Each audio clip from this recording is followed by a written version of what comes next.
Shri Sai Satcharitra in Marathi by late Govind Raghunath Dapolkar.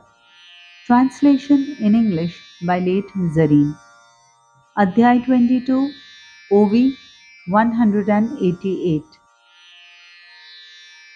Sai कृपे दीक्षिताला श्रवणासी श्रोता भावा झाला. योग भागवत श्रवणाचा आला. उपकार झाला मजतेने.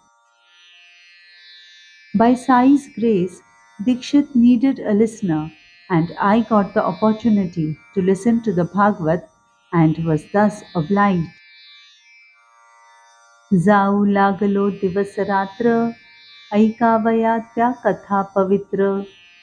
भाग्ये उघडले श्रवण सत्र, पावन श्रोत्र तेणेनी. I began to attend the sessions day and night due to good fortune which purified my ears.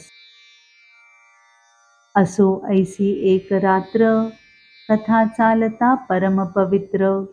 आडकथा जी घडली विचित्र, श्रोता ते चरित्र ऐकिजे. So be it. One night, when the reading was in progress on the pious stories, an incident occurred. Listeners should listen to that story, which is a digression.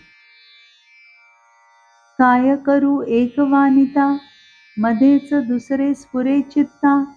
जाणोनी तयाची श्रवणार्हता, किमर्थ उपेक्षिता Homi. Well, how can I help it? I am inspired by something else while describing another.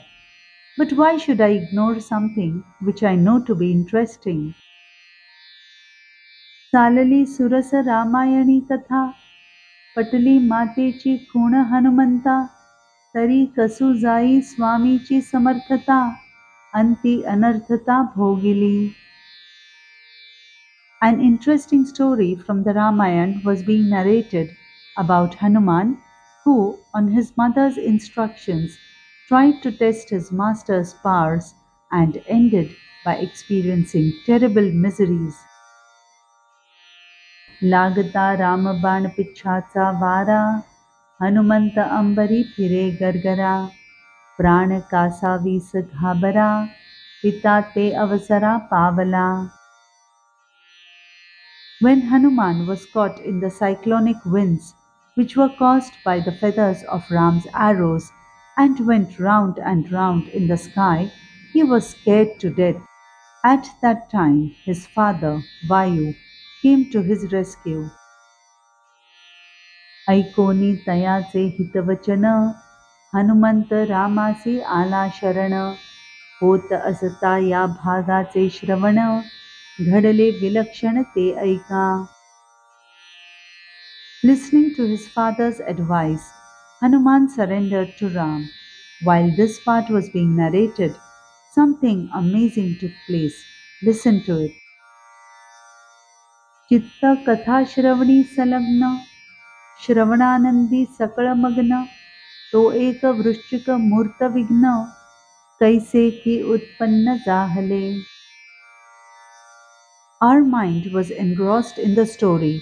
Each one was involved in the delight of listening when a scorpion, incarnation of death, appeared, God only knows from where. नकळे तया ही काय आवडी, नकळत माझिया स्कंधी उडी. मारिली देवनी बैसला दडी, रस सुखाडी चाखित. I do not know how he got fond of the narration, and without my knowledge, he jumped onto my shoulder and settled himself down, enjoying the sentiments of the story. येथे ही बाबांची साक्ष, माझे नव्हते तिकडे लक्ष. परी जो हरिकथेसी दक्ष, तया संरक्षक Hari स्वये. Look, here too Baba was alert. I was not aware of its presence, but God protects those who love His stories. सहज गेली माझी नजर, पाहू जाता विंचू भयंकर. माझिया दक्षिण स्कंधावर, उपर्ण्यावर सुस्थिर. I looked casually and saw a terrible scorpion calmly perched on my right shoulder on the Uparna.